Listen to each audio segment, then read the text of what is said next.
Mga kababayan ko, isa nakakagulat, karimari-marim at kahindik-hindik ang balitang bumungad sa atin ngayong araw na ito.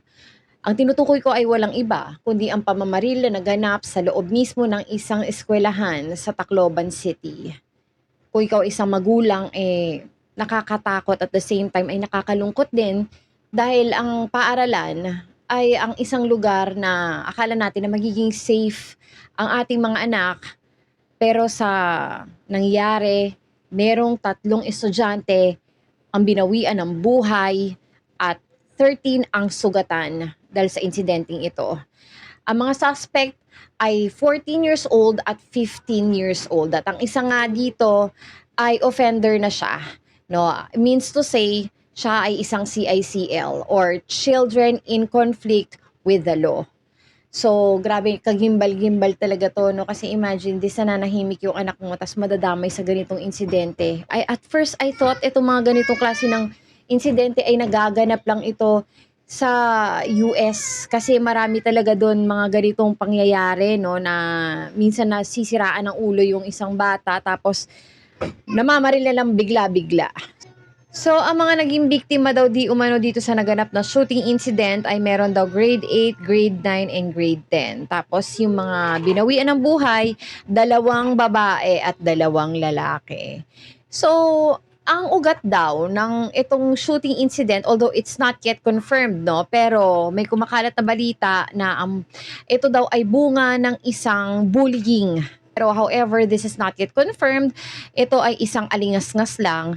Pero meron din nagsasabi na dahil daw itong 2 estudyante na namaril ay addict din sa game, which is yung Gore Box. Isa siyang online game na nilalaro ng mga bata na yun, alam nyo na, may barilan, no? Kagaya din yata ito ng yung dininig sa Senado kamakailan lamang, yung Roblox, no? Which is malapit-lapit na nga na maalis dito sa Philippines, no? Hindi na siya magiging downloadable and available dito sa Philippines dahil a-actionan na itong Roblox na ito. Pero under probation pa rin siya sa ngayon.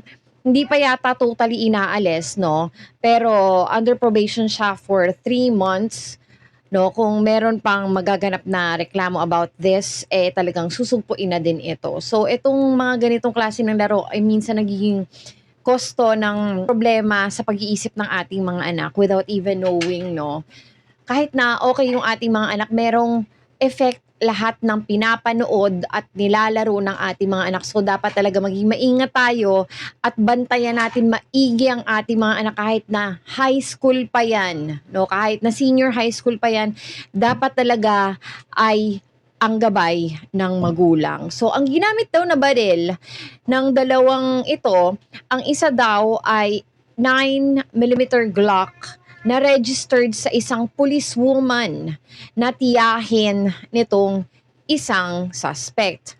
At yung isa naman ay 1 caliber na 38 arms core na registered sa isang security agency sa Cebu. So doon naman ang galing yung isang barel na ginamit dito sa insidente na to.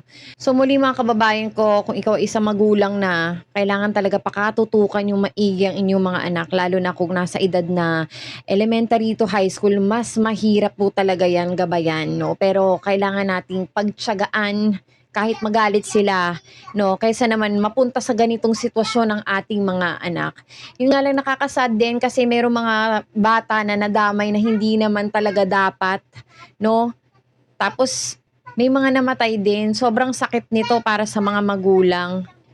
So, itong Gore Box na to ay didinggin din to sa Senado, no? Kasi nga, nung una, dininig na yung kaso ng Roblox dahil nagkakaroon nga din daw ng problema dun sa Roblox, kung matatandaan natin, no? Kasi meron daw mga groomers na kumakalat dito sa game ng Roblox, which is mga matatandang lalaki na nagpapanggap na batang babae para makakausap sila at mabola-bola nila yung mga batang naglalaro ng Roblox. And then, tendency nun, after a while, no, makikipagkita sila sa bata, kikidnapin, at alam niyo na kung ano ang gagawin. So, ayaw din naman natin na may mangyaring ganyan. Itong Gorebox naman, iba naman ito, no? Parang isa siyang brutal and violent game wherein talagang magkakaroon din ng effect yun sa pag-iisip ng ating mga anak. So, mainam po talaga na bantayan po natin ang ating mga anak para mailayo natin sila sa mga ganitong klase ng sitwasyon.